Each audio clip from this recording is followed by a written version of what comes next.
राजनीति में ऐसा बदलाव आया है कि लोकतंत्र को बहुत भारी खतरा है। और हम दिल से के एपिसोड में कुछ ऐसी बातें आपसे, कुछ ऐसी बातों पर चर्चा करेंगे, कुछ कानून के किस्से आपको कुछ एपिसोड्स में दिखाएंगे और उसकी असलियत आपको बताएंगे, ताकि आपको भी ये ज्ञान हो जाए कि किस तरह से हमारी राजनीति चल रही है।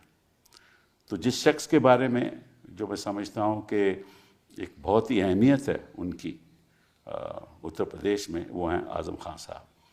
आपका आज़म खान साहब बहुत स्वागत है। मुझे ये जानकारी नहीं थी कि आप वकील भी थे। आपने 1974 में अलीगढ़ मुस्लिम यूनिवर्सिटी से लॉ भी पास किया और आप स्टूडेंट पॉलिटिक्स में भी रहे। आप AMU के जनरल सेक्रेटरी भी थे। और मुझे ये भी नहीं मालूम था कि आप इमरजेंसी में आप जेल भी गए। फिर आपने हमेशा वकील के नाते गरीब तबकों के लिए लड़ाई लड़ी, लेबर राइट्स के लिए लड़ाई लड़ी, रिक्शा वालों के लिए लड़ाई लड़ी, आपने बीड़ी वर्कर्स के लिए लड़ाई लड़ी, आपने टेक्सटाइल लेबरर्स के लिए लड़ाई लड़ी। फिर आप जब पॉलिटिक्स में आए तो आप तो फाउंडर रहे समाजवादी पार्टी के, सुना है आप फाउंडर रहे मुलायम जी के साथ। और इस बीच जब आपने 10 बार रामपुर में चुनाव भी जीता, 10 बार कहने की बात है, ज्यादा होंगे क्योंकि बीवी भी जीती। अच्छा, ओके। और बेटा भी जीता। बेटा भी जीता। उसी कॉन्स्टिट्यूंसी से मैं MP भी हुआ। MP भी बने आप। तो इस तरह 13-14 राज्य सरकार में आप बहुत अहम मंत्री भी रहे 4 बार। हाँ, तो आपने मतलब कि आपका जो राजनीतिक जीवन है वो मैं समझता हूँ कि मेरी उम्र से ज्यादा है। आपकी उम्र से ज्यादा। तो आप वैसे 1980 से लेकर 92 तक आपने कई पार्टी बदली भी? नहीं, कोई नहीं बदली। पहले आप जनता पार्टी में नहीं थे? मैं जनता पार्टी में था। हाँ। उसके बाद जब वो टूटी तो हम लोक दल में चले गए। चौधरी चरण सिंह साहब के फिर जनता दल में गए। फिर जब जहाँ जहाँ मुलायम सिंह जी गए वहाँ जो भी ना, तो पार्टी तो बदली ना। फिर आप एक बार SP में आए तो उसके बाद आपने कभी नहीं बदली? नहीं, SP का तो मैं फाउंडर मेंबर ही रहा। जी हाँ। और जब बेगम हजरत महल पार्क में एक बहुत तारीखी सम्मेलन हुआ जिसमें समाजवादी पार्टी बनने का ऐलान हुआ, तो उसका संविधान भी मैंने ही रखा था। अच्छा। और उस दिन मैंने बताया था कि मेरी अपनी ज़ाती हैसियत क्या होगी पार्टी में और हिंदुस्तान में।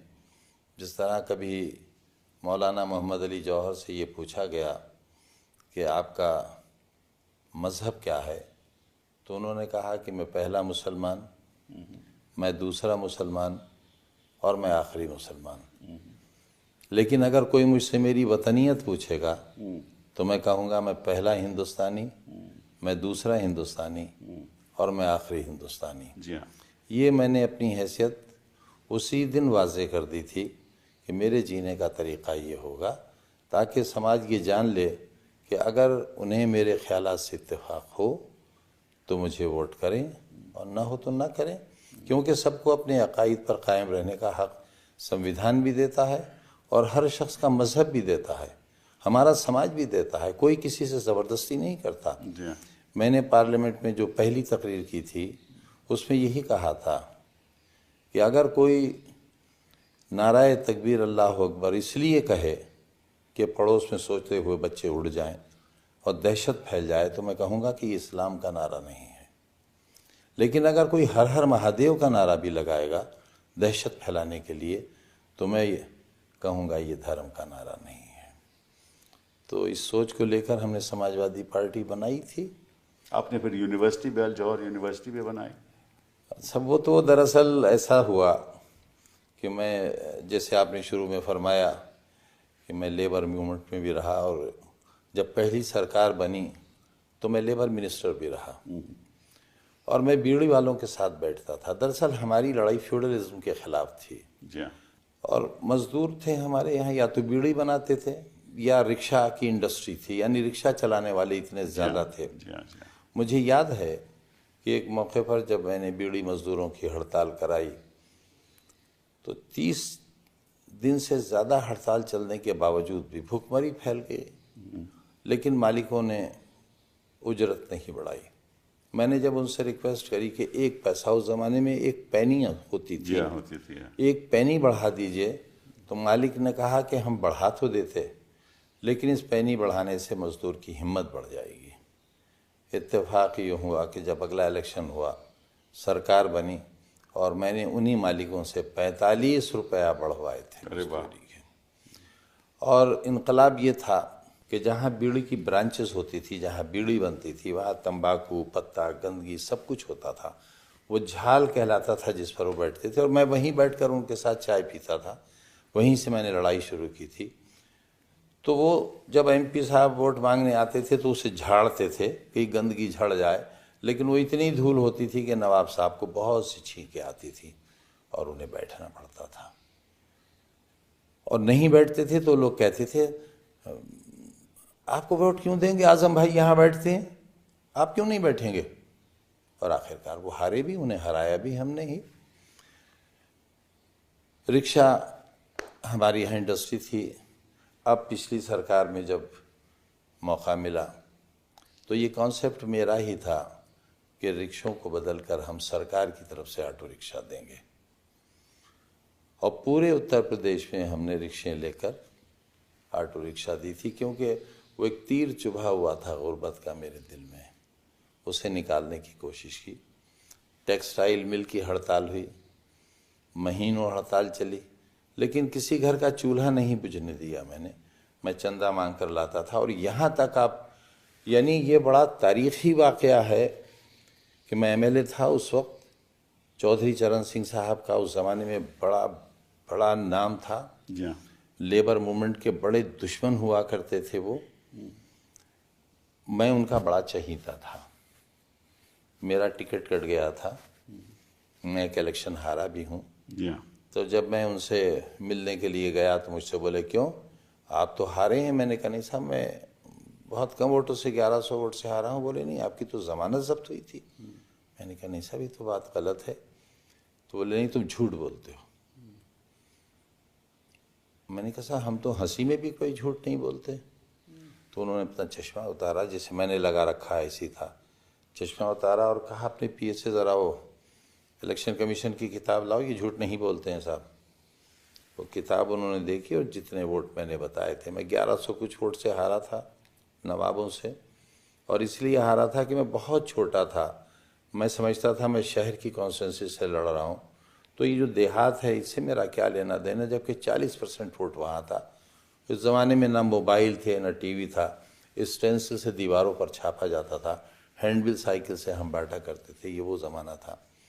तो जब उन्होंने देखा तो कहा, अच्छा, जिलाध्यक्ष झूठ बोल गया। एक साहब थे जिलाध्यक्ष, जिनकी बड़ी लंबी सफ़ेद दाढ़ी थी।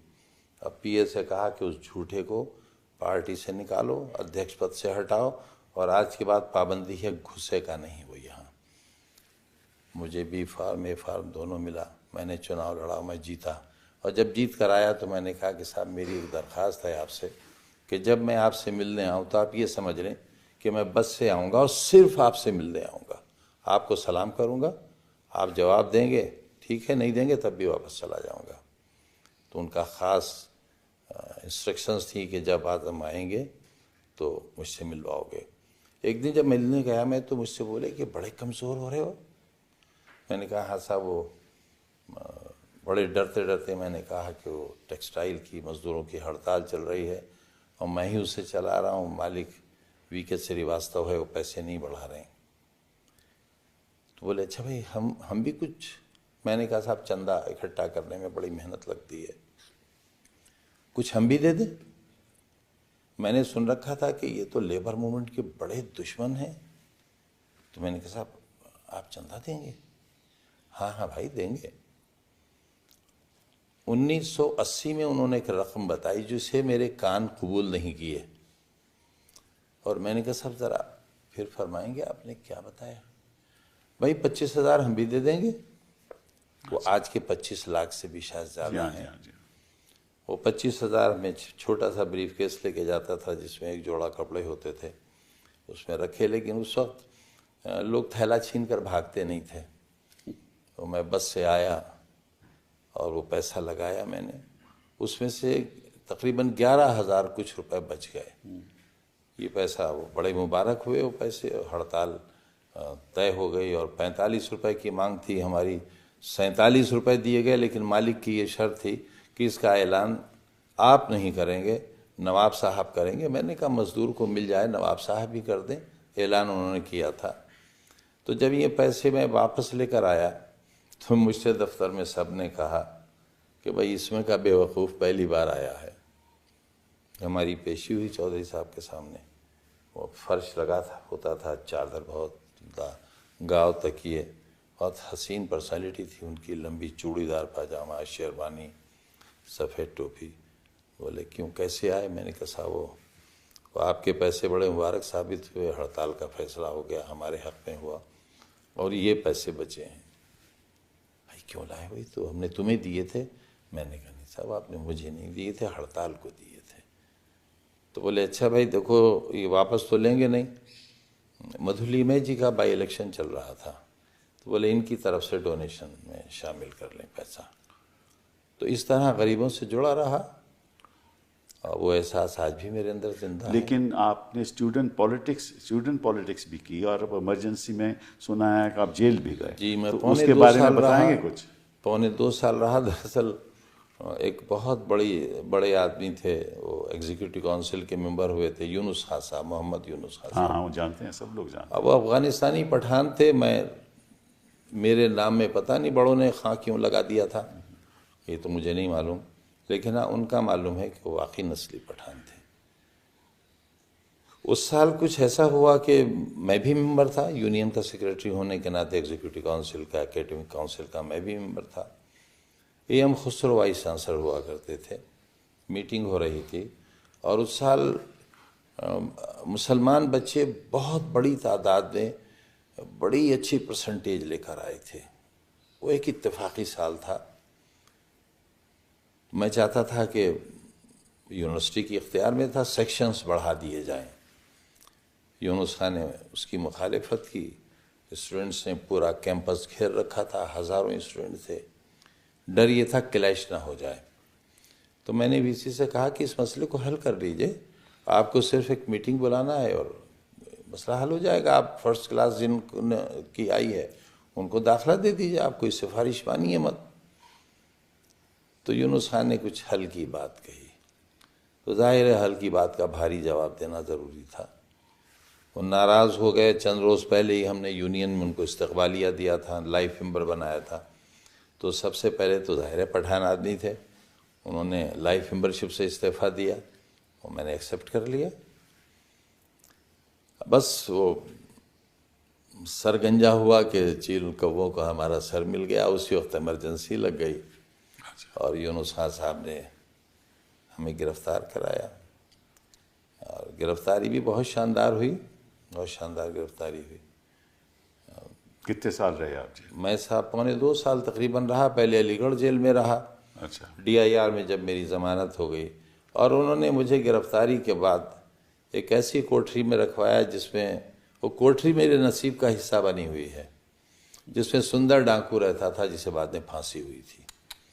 तो बड़ी तकलीफ़देह कोठरी थी, ज़मीन के अंदर थी और 24 घंटे में थोड़ी देर निकाला जाता था। पेशाब पखाना भी, एक कुंडली उसमें राख पड़ी होती थी। और ये मेरे 2 दाढ़ें नीचे और 2 दाढ़ें इधर की बिल्कुल नहीं है। मुझे आज भी खाना खाने में बहुत तकलीफ़ होती है। जो नाश्ते में हमें चने दिए जाते थे या मुझे, वो इतने सख्त होते थे कि चना नहीं टूटता था, दाढ़ टूट के निकल जाती थी। तो 20 दिन बाद मेरे लिख कर देने पर कि मैं अंधा हो जाऊंगा यहाँ के अंधेरे से, तब मुझे बैरिक में शिफ्ट किया गया। और ये भी एक अजीब बात है कि इल्ज़ाम क्या था आपके खिलाफ? सब देशद्रोह का था। तो उस समय क्या देश, आप तो स्टूडेंट थे, देश मैं LLM फाइनल सेमेस्टर का स्टूडेंट था, यूनियन का देश सेक्रेटरी था। अब ये तो यूनुस खान साहब बता सकेंगे या उस वक्त की सरकार बता सकेगी।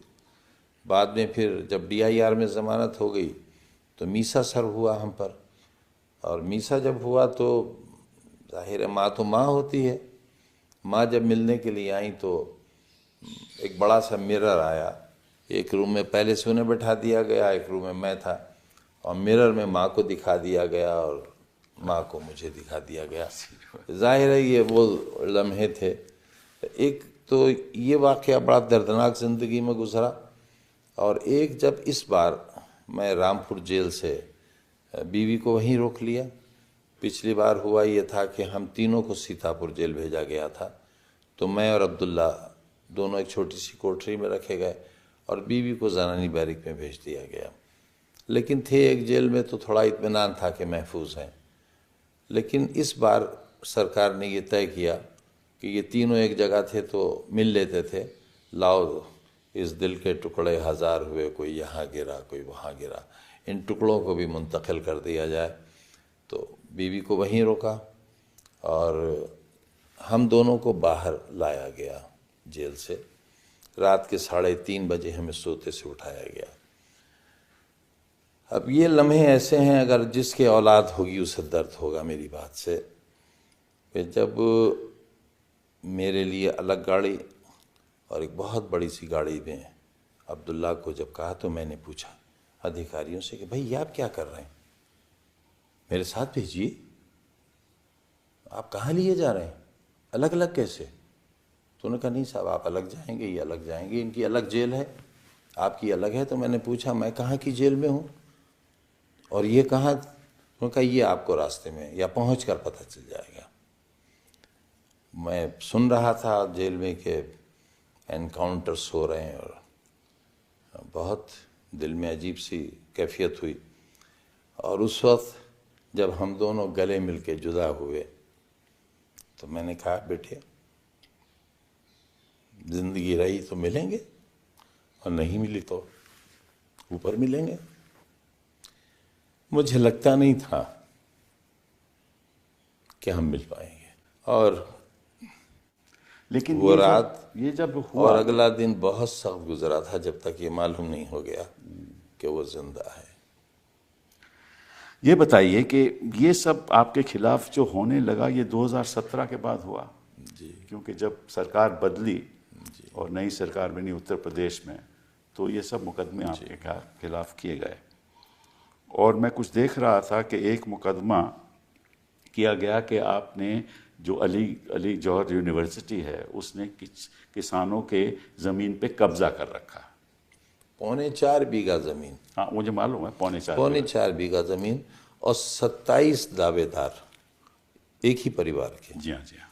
मैंने उन्हें बुलाया और मैंने उनसे कहा कि भाई आपकी जहाँ ज़मीन है आप ज़मीन पर कब्जा ले लीजिए। तो उन्होंने कहा हमें तो मालूम नहीं। मैंने कहा भाई मुझे भी मालूम नहीं। ये तो रेवेन्यू ऑफिसर ने एफआईआर लगाई जी, रेवेन्यू ऑफिसर ने एफआईआर लेकिन उस पर क्रिमिनल धाराएं, हर चीज़ में, सिविल मैटर्स में सब में क्रिमिनल धाराएं लगाई गई। मुर्गी चोरी करूंगा वो तो बात की बात है, इसमें मैं आपको कुछ उसमें मैं अर्ज करूं आपसे कि जब मैंने उन्हें बुलाया फिर मैंने उनसे कहा कि भाई पैसा ले लो, जो रेट वालों ने लिया है वो ले लो, तुम्हें ज़मीन नहीं मिल रही मुझे भी नहीं मिल रही, लेकिन मेरी जान बख्शी कर दो, पैसा ले लो। तो उन्होंने कहा अगर पैसा लेंगे तो डीएम मार डालेगा। पैसा भी नहीं लिया उन्होंने। नहीं, लेकिन जो इसमें खास बात जो ये है कि जो एफआईआर हुई वो तो एक हुई ना कि भाई इन लोगों की जमीन नहीं आपने नहीं, नहीं 27 नहीं, वो बाद में एक एफआईआर इसने लिखाई रेवेन्यू ऑफिसर ने, फिर उन हर किसान को बुलाया गया कि तुम अपनी सेपरेट एफआईआर लिखो। 27 तो उसके बारे में मैं आपको बताना चाहता हूँ, शायद आपको तो मालूम होना चाहिए, बड़ी इंटरेस्टिंग बात है, ये दर्शकों को बतानी ज़रूरी है कि ये एफआईआर ये वाकई है 2006 का जी, और एफआईआर हुई 2019 में। जी जी। कानून ये कहता है कि अगर किसी को किसी चीज़ की शिकायत हो तो वो तुरंत एफआईआर करेगा। तो किसी की ऑब्वियसली कोई शिकायत नहीं थी। इस पर सुप्रीम कोर्ट के कई फैसले हैं, हम जानते हैं, मैं तो इसीलिए दर्शकों को कुछ बात बताना चाहता हूँ। तो ये एफआईआर 13 साल बाद हुई जी, और उसमें एक इंटरेस्टिंग बात यह है कि कब हुई ये 13 जुलाई 2019 में पहली हुई जी, 4:56 पे, फिर 13 जुलाई 5:47 पे, फिर 14 जुलाई 1:21 पे, फिर 15 जुलाई 11:14 पे, फिर 16 जुलाई को 1 2 3 4 5 6 7 8 एफआईआर हुई और उसका टाइम है 22:22, दैट मीन्स 10:22, फिर 10:34, फिर 10:44, फिर 10:42, फिर 11:02, फिर 11:11, फिर 11:18। मतलब कि 13 साल के बाद इन किसानों को उसी टाइम ख्याल आया कि हमें 8 FIR उसी दिन उसी जगह करनी है। क्या ये अमलन संभव है ये संभव हो कि ही नहीं सकता। मिनटों के अंदर FIRs लिखी जाएं? इसका मतलब कि इन लोगों ने, इसीलिए मैं ये सवाल आपसे पूछ रहा और था। एक चीज और शायद आपकी इत्तला में हो कि एक ही क्राइम नंबर, हाँ, एक ही क्राइम नंबर, एक थाना अलग, दूसरा थाना 7 किलोमीटर दूर, बिल्कुल और फासला सिर्फ 2 मिनट का। बिल्कुल, और हाँ बिल्कुल 2 मिनट का फैसला। तो ये तो आप फर्जी काम है। अब ये फर्जी FIR भी आपके खिलाफ केस चल रहा है। सारे मुकदमे फर्जी हैं, एक भी अगर सच्चा तो दुश्मनी होता। क्यों आपके खिलाफ? सब कुछ तो मेरे अंदर होगा, इतने साल रहा। लेकिन एक बात है, जी हाँ, इन सारे मुकदमों के बावजूद कमीशन खोरी का, रिश्वत का, बेईमानी का एक भी दाग नहीं है इस दामन पर, एक भी मुकदमा नहीं है। हाँ, मैं मुर्गी ज़रूर चोरी कराई, मैंने वो भी खुद नहीं की। अगर खुद करता तो मुर्गी तो मिल जाती, वो भी मैंने चोरी कराई। नहीं, उसमें तो सब मुकदमों में 120 दैट इज कंस्पिरेसी आपके खिलाफ लगा है। 21 साल की सजा, 21 साल की सजा, 36 लाख रुपए जुर्माना, जी हाँ, सिर्फ एक मुकदमे में। जी हाँ। मुझे तो कुदरत से कई लाख साल की उम्र मांग के लाना पड़ेगी। अजीब व गरीब आपके खिलाफ हो रहा है। ये क्यों हो रहा है, कैसे हो रहा है, किस लिए हो रहा है? सब हमारे साथ तो बहुत से चीफ मिनिस्टर्स रहे। मैं इतने लंबे अरसे विधानसभा में रहा, मैं आज भी सीनियर मोस्ट वहाँ का रहा हुआ MLA हूँ, लेकिन सभी इस कदर अच्छे वास्ते ताल्लुकात रखते थे। हाउस के अंदर बड़ी सख्त बयानी होती थी, और मेरा तो आलम यह था, अल्हम्दुलिल्लाह आज भी है, कि जब मैं बोलता था तो सुई की आवाज़ भी सुनाई देती थी। अपोजिशन के लोग भी मेरी तकरीर सुनते थे कि मैं क्या कह रहा हूँ। बाहर निकल कर मुझसे चीफ मिनिस्टर्स कहते थे, भाई नाराज़ तो नहीं हो। ये रिश्ते होते थे हमारे। 1980 का दंगा हुआ मुरादाबाद में, Vishwanath Pratap Singh chief minister, opening speech मेरी, और क्या आलम था। हिंदुस्तान टाइम्स ने लिखा था उस दिन, हेडलाइन थी, a heart rending speech in Uttar Pradesh Vidhansabha. मुझसे, मैं जब तकरीर करके बैठा तो विश्वनाथ प्रताप सिंह जी खड़े हुए और बोले, आपने जो कुछ कहा है बिल्कुल सही है, ये आप रिकॉर्ड से चेक कर सकते हैं। मैं मुजरिम हूँ, मेरी सज़ा तजवीज़ कीजिए। मैं एकदम खड़ा हुआ और मैंने कहा कि आपकी सज़ा ये है, और बल्कि शुरू मैंने यूँ किया कि ये आपकी शराफत और जमहूरियत की जीत है कि एक मुख्यमंत्री अपने जुर्म का इकरार कर रहे हैं और अपनी सज़ा पूछना चाहते हैं। तो सिर्फ आपकी सज़ा यह है कि आप अभी अपने इस्तीफे का ऐलान कर दीजिए। तो पूरा हाउस रूलिंग पंजों पर खड़ा हो गया, हाउस एडजर्न हो गया, मैं बाहर आ गया। लेकिन बाहर निकलते ही हाथ मिलाया। जो करवाहट जो आज बनी कुछ नहीं, तसव्वुर नहीं। बल्कि हम तो अपनी जेबों में पर्चे रखते थे, किसी के ट्रांसफ़र का, किसी की बीमारी का। हाउस में लड़ाई, और बाहर जैसे चीफ मिनिस्टर निकले, उन्होंने हाथ बढ़ाया, हमने हाथ में 2 पर्चियाँ दे दी, तो उसी वक्त काम हो जाता था। तो लड़ाई का तो हमें फ़ायदा होता था, क्योंकि उस वक्त नफ़रतें नहीं थी, हिकारत नहीं थी, एक दूसरे को जलील नहीं करते थे, बर्बाद नहीं करते थे।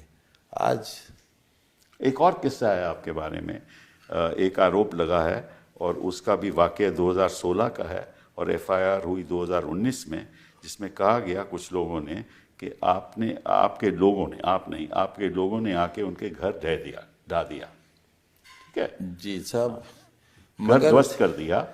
4 नवंबर 2016 को। उससे पहले ज़मीनों पर सरकार ने कब्जे लिए। मेरा गुनाह यह है कि मैं वज़ीर था। जी हाँ। सरकार ने कब्ज़ा लिया, कब्ज़ा लेने में भी कुछ वक्त लगा होगा। उस पर मल्टी स्टोरी बहुत बड़ी इमारत बनी गरीबों के लिए, आसरा योजना। आसरा नाम भी मेरा ही रखा हुआ था। अच्छा। 1.5 साल तो लगा होगा। जी हाँ। फिर उसका अलॉटमेंट हुआ। जी हाँ। 4 तारीख को अलॉटमेंट हो गया, लोगों ने कब्जे भी ले लिए। जी हाँ। और 6 तारीख को FIR होती है कि साहब आज हमारे मकान तोड़कर उससे पायल, खंडवे और मुर्गी चुरा ली गई।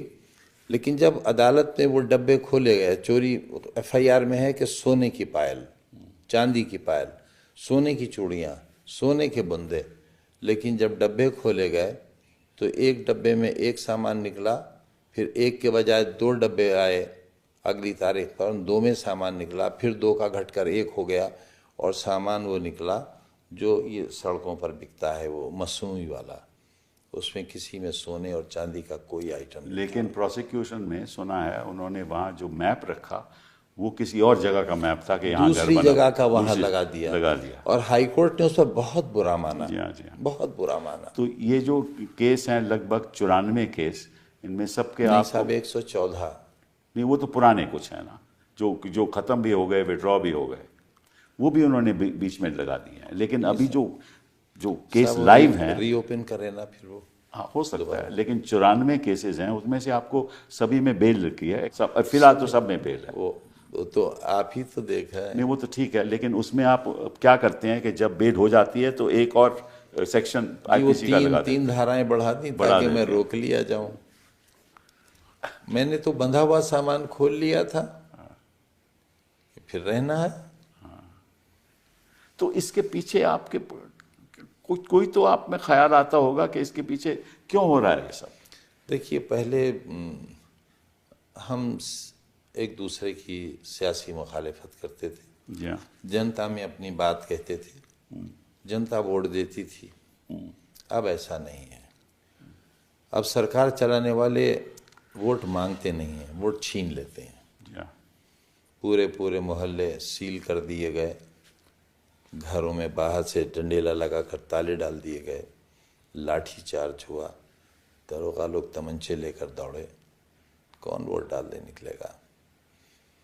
अब इस तरह की नफरतें, डराया जाता है, धमकाया जाता है, रिश्तेदारों को प्रताड़ित किया जाता है। अब मेरा छोटा सा शादी घर था, वो मेरी बच्चों की रोजी रोटी का, जिस दिन शादी होती थी पुलिस चली जाती थी कि साहब एक तिजोरी चोरी हुई है, उसकी तलाश कर रहे हैं। बाराती भाग जाते थे, मुझे पैसे वापस करना पड़ते थे, लिहाजा वीरान हो गया। तो इस तरह से माशी मार भी हुई। अब ये मुकदमात जिस तरह से हम लड़ रहे हैं आप जान सकते हैं। मैं घर बेच रहा हूँ तो कोई घर खरीदने नहीं आता। मैंने पूछा क्यों नहीं खरीद रहे हो, बोले भाई आपसे कौन खरीदेगा, और मार डालेगी पुलिस हमें कि आपने क्यों खरीद लिया इसका मुजरिम का घर। एक केस जौहर यूनिवर्सिटी पे भी था कि भैया कोई म्यूनिसिपल कॉरपोरेशन के कोई मशीनें थी, वो क्या केस था ज़रा बताइए। सब वो ये कहा गया कि एक मशीन बरामद हुई। कौन सी मशीन, किस किस्म की? ये जो धूल साफ करती है, अच्छा, छोटी मशीन थी। और उसके नेक्स्ट डे जो चेयरपर्सन थी, जिनके शौहर आज भी अजहर अली खान जेल में हैं, म्यूनिसिपल कॉरपोरेशन की मशीन। जी, रामपुर म्यूनिसिपल। रामपुर म्यूनिसिपल। ये कहा कि ये म्यूनिसिपल बोर्ड की एक पब्लिक के आदमी से, जो पुलिस का मुखबिर है, उससे एफआईआर कराई गई कि नगर पालिका की एक मशीन है जो यूनिवर्सिटी में है। हमसे कोई मतलब नहीं, अगर आप कोई चीज़ लाकर रख देंगे तो हम कोई जिम्मेदार थोड़ा ही हैं। पुलिस लगी हुई है यूनिवर्सिटी गेट पर, पुलिस का पहरा है, मैं जेल में हूँ, तो मैं कहाँ से रख दूंगा लाकर। वेरी नेक्स्ट डे चेयरपर्सन का स्टेटमेंट आया, उन्होंने कहा कि नगर पालिका की जितनी मशीनें थीं उन सब की मौजूदगी है, उन सब की ये रसीदें हैं, मौके पर आप देख सकते हैं। ये मशीन इस नंबर की हमारे यहाँ कभी आई ही नहीं, ना ये हमारी है जिसे आप हमारी कह रहे हैं। इनको पता कैसे चला कि ये मशीन यहाँ है? साहब तो गैब का हाल है, उनको मालूम रहता है। नहीं ऐसा नहीं हुआ। उनको ये कि कोई 2 लड़के कुछ जुआ खेल रहे थे, उनको पकड़ा गया। वो बच्चे तो बेचारे ताश खेल रहे थे। मैं बता रहा हूँ, वो ताश खेल रहे थे, ताश खेल रहे, वो पकड़े गए। उनको जब गिरफ्तार किया गया तो उन्होंने ये बात बताई कि इस जगह पे ये जमीन, इस जमीन पे ये मशीन है ना। उन्होंने कहा, वो तो पुलिस जो चाहे लिख, मैं ये कह रहा हूँ ना। और फिर उन्होंने कहा कि यहाँ कब्र खोदी गई और ये मशीन कब्र में अच्छा आप ये डाल दी गई, और उसकी काट दिया गया मशीन को। अब कौन बैठेगा मशीन काटने? जब अपना दामन फैलाया तो सोने चांदी से भर गया, नोटों से भर गया। मैंने उससे अपने लिए सोने चांदी के कंगन नहीं खरीदे। इतनी बड़ी यूनिवर्सिटी बनाने वाला इतना घटिया काम करेगा? नहीं, वो मशीन काटेगा कहाँ से, काटेगा कैसे? साहब वही तो बताएंगे।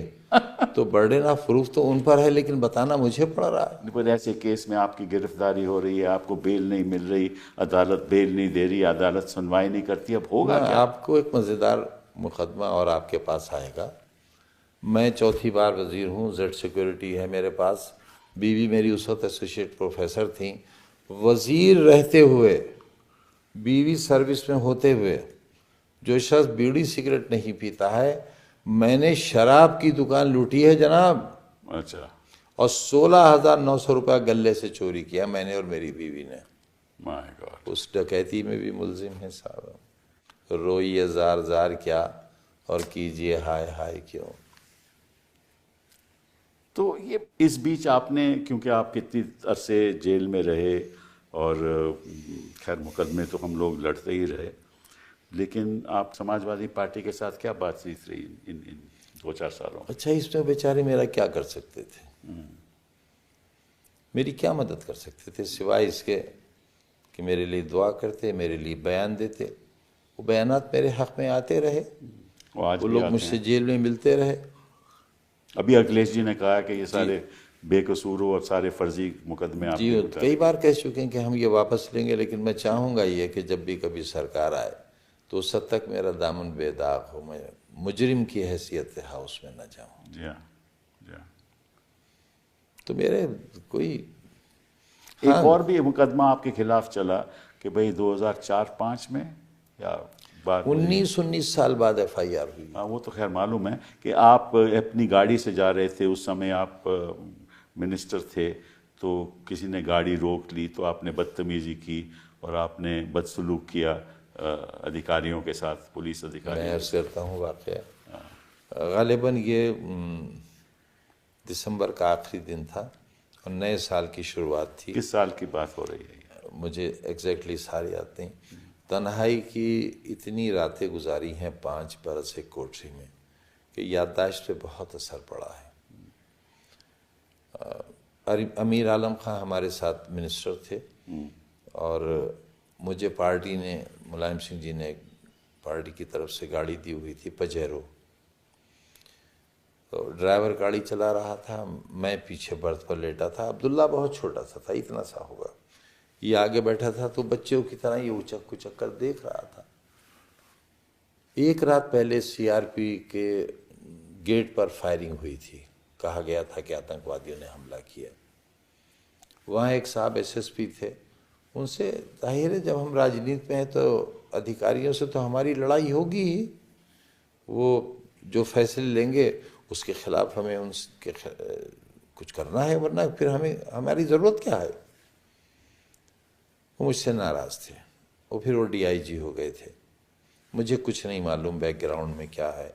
पजेरो अपनी रफ्तार से चली जा रही है, मुजफ्फरनगर जाना था, मुझे 10-11 बजे तक पहुंचकर वलीमे में शरीक होना था कि एकदम अब्दुल्ला ने मुझे उठाया कि बब्बा बब्बा उठिए, देखिए देखिए बड़ी बड़ी पुलिस है, बड़ी पुलिस है।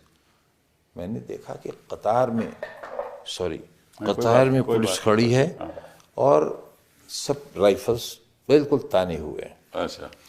और इस तरह रोड ब्लॉक की है कि गाड़ी निकल सके। यानी आपको अगर लगाना है ब्लॉक करने के लिए तो आप पूरी सड़क रोकेंगे, लेकिन इस तरह लगाया कि गाड़ी निकल सके। उनका ख्याल ये था कि मैं मिजाजन थोड़ा सख्त आदमी हूँ इन मामलात में, तो मैं रुकूंगा नहीं।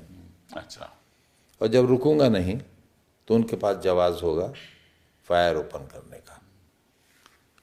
मैंने गाड़ी रोक ली, शीशा उतारा, एक समखान करके ही इंस्पेक्टर थे, उसके छजलैट थाना मुरादाबाद ज़िला, नंगा रिवाल्वर हाथ में खुला हुआ उनके, मेरे सीने पर उन्होंने तान कर कहा कि गाड़ी से उतरिए। अच्छा। तो मैंने कहा भाई कसूर तो बताइए। तो उन्होंने कहा रेडियोग्राम है ये, और ये रेडियोग्राम ये था कि काले रंग की, डार्क ग्रीन कलर की गाड़ी थी, कि काले रंग की गाड़ी आ रही है रामपुर की तरफ से, जिसमें आतंकवादी भी हो सकते हैं। वैसे यानी मुझे मारने के लिए क्या जस्टिफिकेशन था। लिहाजा मैं उतरा, और मैंने ड्राइवर से कहा कि बच्चे को लेकर खेतों में दूर चले जाओ ताकि अगर फायरिंग हो तो बच्चा बच जाए। और मैं सड़क के पास फुटपाथ थी, फुटपाथ के पीछे जो ज़मीन थी वहाँ मैं पालथी मारकर बैठ गया। मैंने कहा नहीं, मैं अंदर नहीं जाऊँगा। जोहर की नमाज से लोग बाहर निकल रहे थे। उन्हें जिसने भी देखा, अरे आज़म भाई अस्सलाम वालेकुम, आप कैसे? मैंने कहा भाई रोक लिया है। वो लोग जमा होने लगे और काफ़ी लोग हो गए। सारे MLAs मुरादाबाद के आ गए, फिर DM SP दोनों आए। अच्छा। और फोटो है कि उन्होंने मुझसे कहा कि साहब इससे गलती हुई, ये आपको पहचाना नहीं। अच्छा। मैंने कहा नहीं साहब, इसने तो मेरा नाम लेकर मुझसे पूछा, लेकिन फिर भी आप क्या चाहते हैं?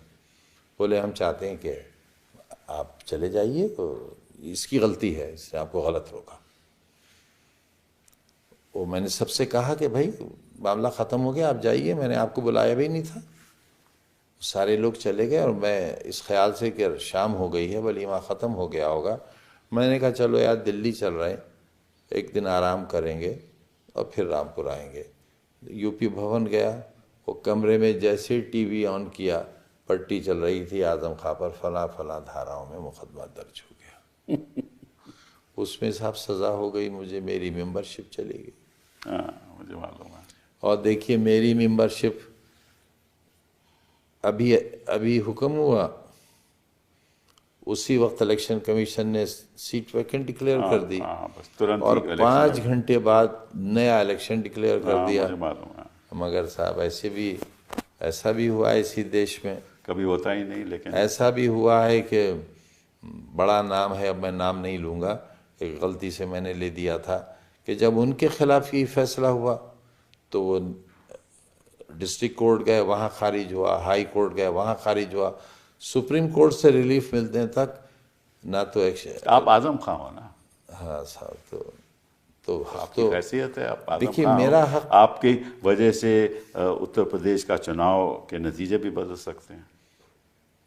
आपकी इतनी अहमियत तो है ना समाज में, आप मालूम, सबको मालूम है कि आप मुस्लिम कम्युनिटी मुर्गी के बकरी चोर, नहीं, किताब चोर, नहीं, किताब कौन चोर, मानता है? फर्नीचर आपने गाय की जो घंटी होती है गले की, वो भी कहते हैं आपने चुराई। सब असल में दुख इस बात का है कि इतनी बड़ी ताकत वाले लोगों ने अपने स्तर के इल्ज़ामात लगाए, मेरे स्तर के इल्ज़ामात लगाना चाहिए थे। ये दुख है। और कौन से इल्ज़ामात थे आपके खिलाफ? पायल चोरी।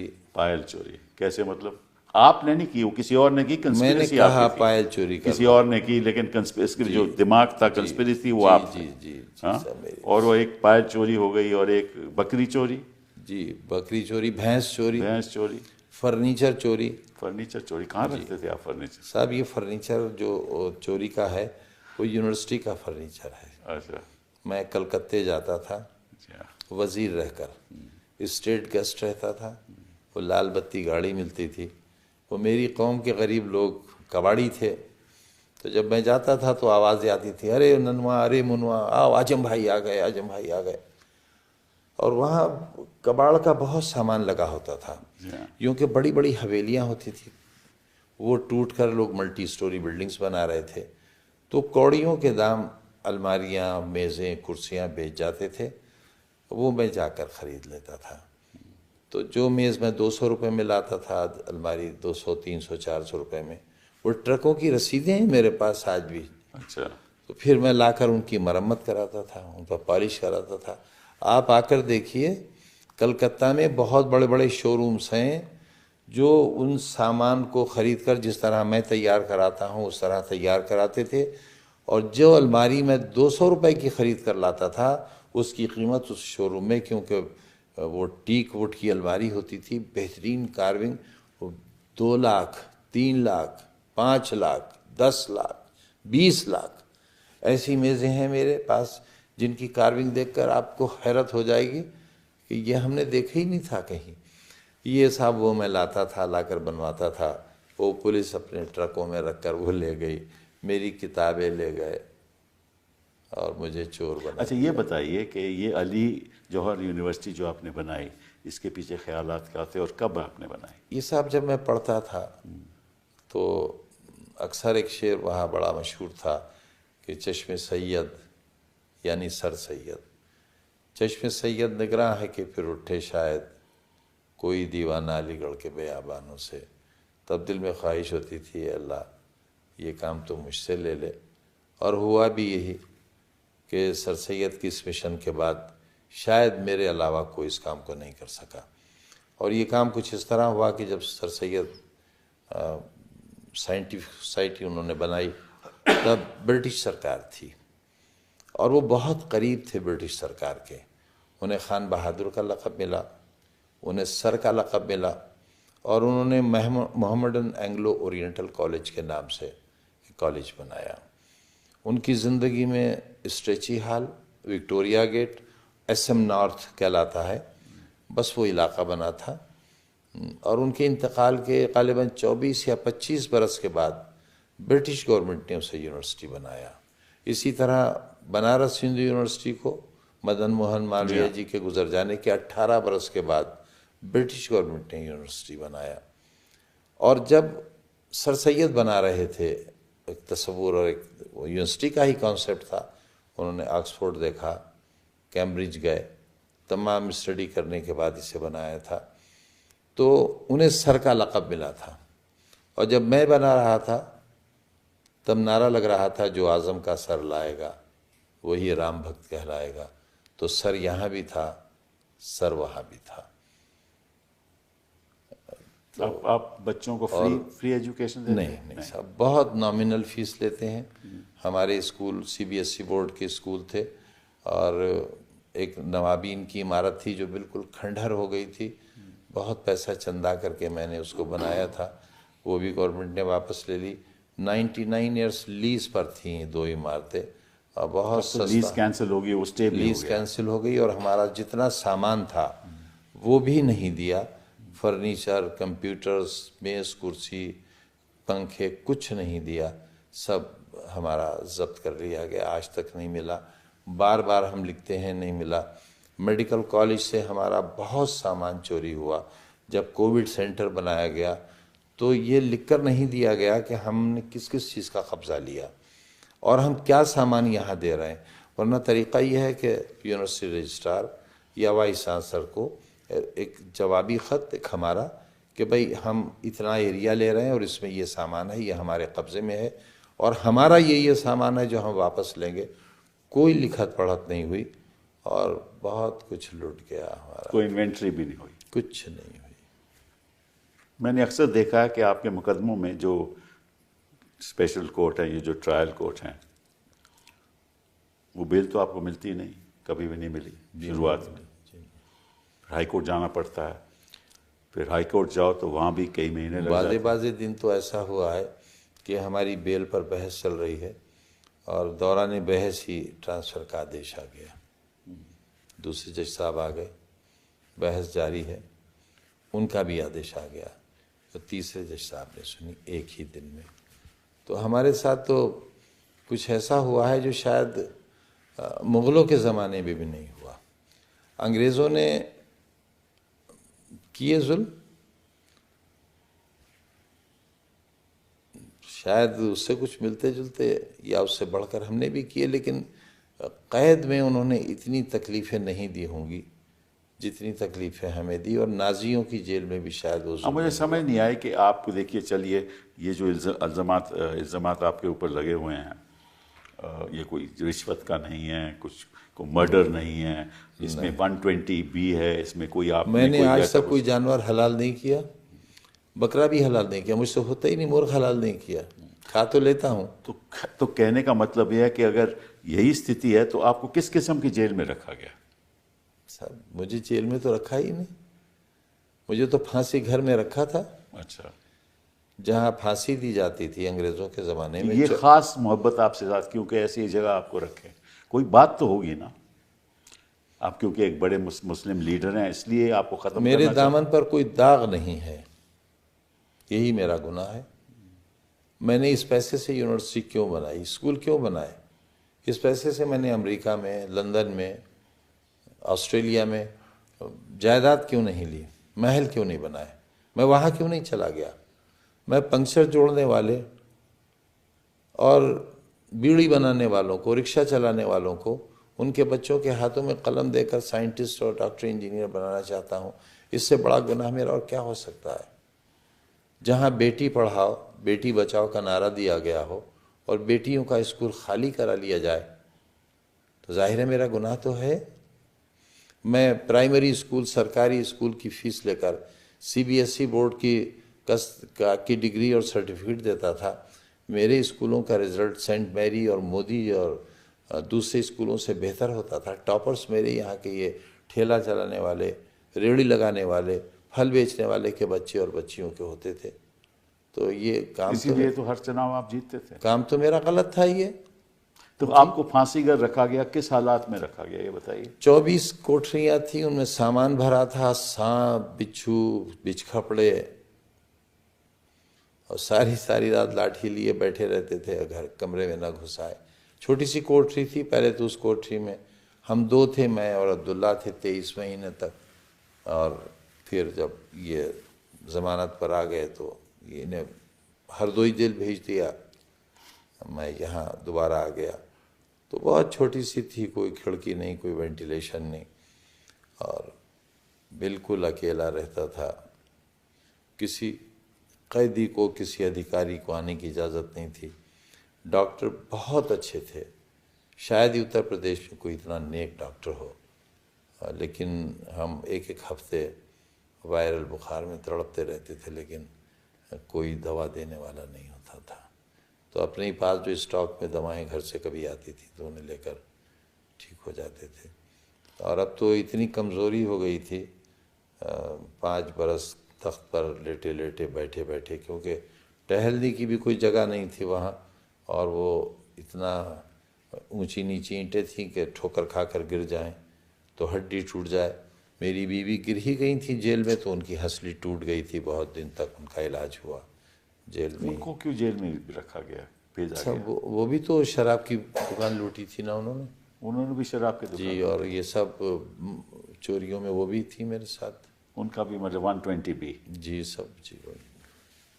मतलब कि एक परिवार के ऊपर एक ऐसा हमला किया। मरी माँ पर मुकदमे हैं, कहाँ से लाऊं उन्हें। बड़ी बहन पर, जो मेरी माँ से के बराबर होंगी, कई किताबों की राइटर हैं, प्रिंसिपल हेडमिस्ट्रेस से रिटायर हुई, उनको तो उनके घर के दरवाजे, शरीफ लोगों में आज भी दरवाजे खुले रहते हैं। तो पुलिस घुसी और उन्हें घसीट कर जीप में डालकर ले गई। पूरा मोहल्ला फिर थाने गया और उन्हें छुड़ा कर लाया। मेरे बड़े भाई जो सुपरिटेंडिंग इंजीनियर से रिटायर हुए, उन पर भी मुकदमा कायम हुआ, उनके बेटे पर हुआ, मेरे दोस्तों पर, साथियों पर, मेरे हमदर्दों पर हुए। और आज भी मेरा साथी जो जिस चेयरपर्सन के ज़माने में ये मशीन का वाक़या हुआ, उनके शौहर भी चेयरमैन रहे थे, वो आज भी जेल में हैं, अभी तक ज़मानत नहीं हुई उनकी। एक और भी मुकदमा है कि आपने वैक्यूअल लैंड का कब्जा कर लिया। सर मैं क्यों कर लूँगा, मैं क्यों कर लूँगा। दूसरे, मैं तो ऐसी हैसियत में था कि अगर मैं जायज़ तौर पर करना चाहता तो जायज़ ही करता, और जो भी किया होगा जायज़ किया होगा, मैं क्यों करूँगा। और वो सारी ज़मीन वहाँ मौजूद है। हाँ, मुझे मालूम, पूरी ज़मीन मौजूद है। बस ख़ता इतनी है कि उस ज़मीन के पीछे हमारी ज़मीन है। अगर मुझे मालूम होता कि ये ज़मीन का विवाद होगा तो शायद मैं वहाँ यूनिवर्सिटी बनाता ही नहीं। और ये गलती भी इसलिए हुई कि एक डीएम थे हमारे यहाँ, मेरी कबीले के थे, मेरी मज़हब के थे, और उनकी जान ख़तरे में थी, तब मैं उन्हें डीएम बना कर ले गया था। वो बहुत विवादित थे, उन्होंने बहुत ज़्यादतियाँ की थी अपने डीएम रहते हुए प्रतापगढ़ में। उन्हें ले गया था मैं, उन्होंने सजेस्ट की थी ये ज़मीन कि यहाँ ले लीजिए, ये बाकी कस्टोडियन लैंड है, ये आपको अलॉट हो जाएगी, मैं बहैसियत डीएम आपकी सिफारिश करूँगा। उन्होंने सिफारिश की, और मैं इत्तेफाक से उस वक्त जब उसका आदेश मिल रहा था ज़मीन के अलॉटमेंट का, तो बम्बई के कस्टोडियन ऑफिस में मैं बैठा हुआ था। वो अधिकारी भी सिंह साहब थे। वो ऑर्डर टाइप हो रहा था, उस वक्त की कंप्यूटराइज मशीनें नहीं थी, तो सिंपल टाइपराइटर से ऑर्डर टाइप हो रहा था।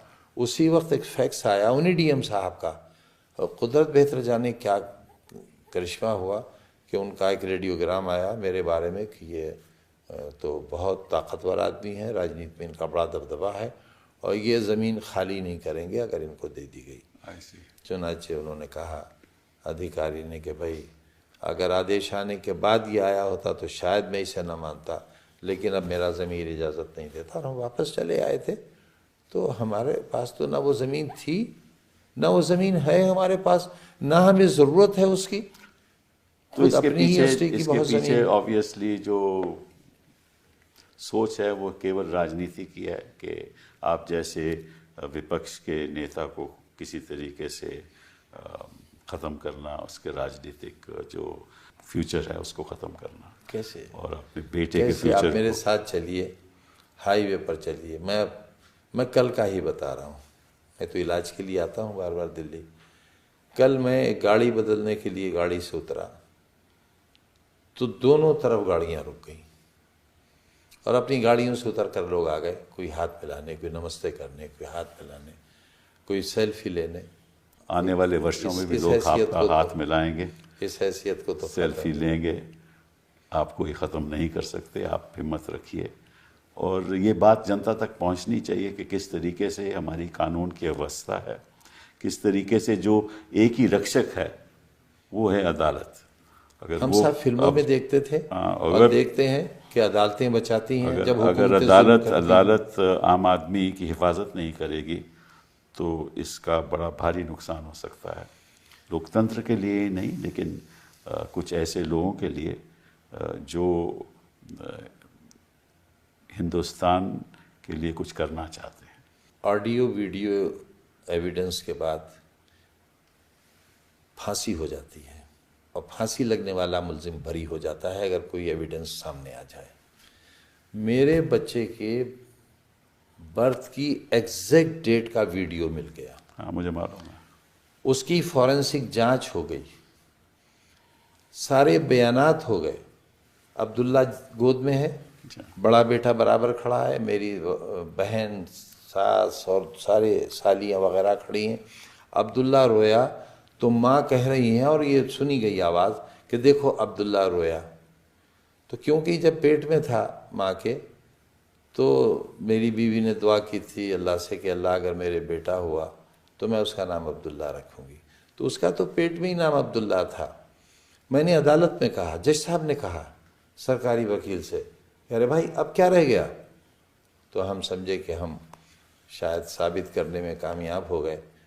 पर इसमें तो फोर्जरी का केस बन ही नहीं सकता क्योंकि जो डॉक्यूमेंट बर्थ सर्टिफिकेट है वो आपने थोड़ी ना बनाया। नहीं साहब, हमसे क्या मतलब? हाँ, पासपोर्ट आपने थोड़ी ना बनाया, तो फोर्जरी से क्या मतलब है? बट एनीवे, ये एक दौर होता है आदमी की ज़िंदगी में जहाँ ऐसे मुश्किलें सामने आती हैं। लेकिन ऊपर की अदालतों से हमें बहुत राहत मिली, आपके ज़रिए मिली।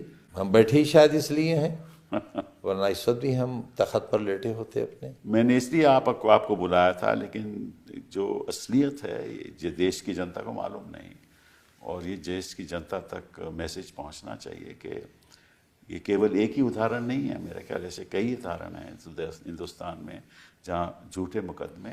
पता नहीं लोग मेरे बारे में क्या सोचते होंगे, मैं कितना बड़ा आदमी हूँ। हाँ। मैं गली में रहता हूँ और जिस वक्त IT रेड हुआ है, दीवारें कूद कर आए हैं, उस वक्त भी 2-2 फीट पानी था घर में, बरसात का मौसम था। मेरे पास जनरेटर आज भी नहीं है। वो लोग कहते थे अरे इतना बड़ा नाम, वो दिखावे के लिए AC लगे थे, उनका AC चलाओ। मैंने कहा साहब आप चला दो। पानी नहीं था, बाल्टियां भर भर कर लाते थे, पैरामिलिट्री के लोग थे, उनके साथ फीमेल पुलिस भी थी। बड़ी बड़ी मशीन लेकर आए थे, जांचें करेंगे। नोट गिनने के लिए 8-10 मशीनें आई थी। सुनार लखनऊ से आया था मशीन लेकर, 11,500 मेरे पास, ना 3,500 मेरे पास। 11 अब्दुल्ला सबसे रईस निकले, 11,000 कुछ उसके पास। और मेरे बड़े बेटे की टेबल पे 500-600 रुपए थे और बीवी के पास 100 ग्राम सोना था, क्योंकि सब कुछ खत्म हो चुका था हालात के तहत। तो वो अधिकारी इतने शर्मिंदा थे कि जब वो सर्टिफिकेट दे रहे थे तो मैंने कहा कि आप पर कोई इल्ज़ाम ना आ जाए, आप थोड़े दीवारें तोड़कर और देख लीजिए। और फर्श तोड़ लीजिए, आप पूरा घर गिरा दीजिए, मैं आपको लिख कर देता हूँ कि ना मैं कोई मुआवजा मांगूंगा, ना मैं आपसे शिकायत करूंगा, लेकिन आप मुझे इतने अच्छे लग रहे हो, मेरी वजह से आप पर कोई आँच ना आए, आप इस घर को बुलडोज़र मंगाकर गिरा दो। तो उनका बुलडोज़र तो यहाँ आ ही नहीं सकता, हमारी तो कार नहीं आ सकी, और हम जानते हैं क्या हो रहा है आपके साथ। चलिए आजम खान साहब, बहुत बहुत धन्यवाद आपका, आप यहाँ आए बहुत और शुक्रिया, बहुत शुक्रिया। अपनी जो जो दर्दनाक कहानी है दर्शकों के सामने रखी, और देश की जनता को ये पता लगना चाहिए कि कानून की व्यवस्था क्या है। आज के दिन बहुत खतरनाक दौर से हिंदुस्तान आगे बढ़ रहा है। बहुत बहुत धन्यवाद।